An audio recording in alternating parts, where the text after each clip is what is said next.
Dabhoi Vadodara highway પર અકસ્માત સર્જાયો હતો। અકસ્માતની ઘટનામાં એકનું મૃત્યુ નીપજ્યું છે। રાજલી ક્રોસિંગ પાસે કારે રિક્ષાને અડફેટે લીધી હતી, ત્યારે રિક્ષામાં સવાર ડભોઈના મહિલાનું ઘટના સ્થળે જ કમકમાટીભર્યું મૃત્યુ નીપજ્યું।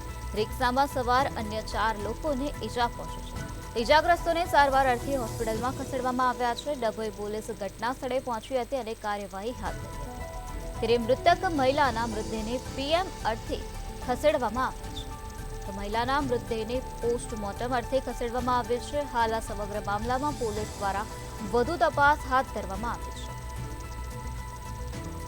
છે। ડભોઈ વડોદરા હાઈવે પરનો આ બનાવ સામે આવ્યો છે, જ્યાં રાજલી ક્રોસિંગ પાસે કારે રિક્ષાની અડફેટે લીધી હતી, જેના કારણે અકસ્માત સર્જાયો હતો। ત્યારે રિક્ષામાં સવાર ડભોઈના મહિલાનું ઘટના સ્થળે જ મૃત્યુ થઈ ગયું હતું, જ્યારે રિક્ષામાં સવાર અન્ય 4 લોકોને ઈજા પહોંચી હતી। ત્યારે ઈજાગ્રસ્તોને સારવાર અર્થે હોસ્પિટલમાં ખસેડવામાં આવ્યા છે। આ બનાવ અંગે પોલીસને જાણ કરાતા પોલીસ ઘટના સ્થળે પહોંચી હતી અને પોલીસ દ્વારા કાર્યવાહી હાથ ધરવામાં આવી છે। તો હાલ મહિલાના મૃતદેહને પોસ્ટમોર્ટમ અર્થે ખસેડવામાં આવ્યો છે।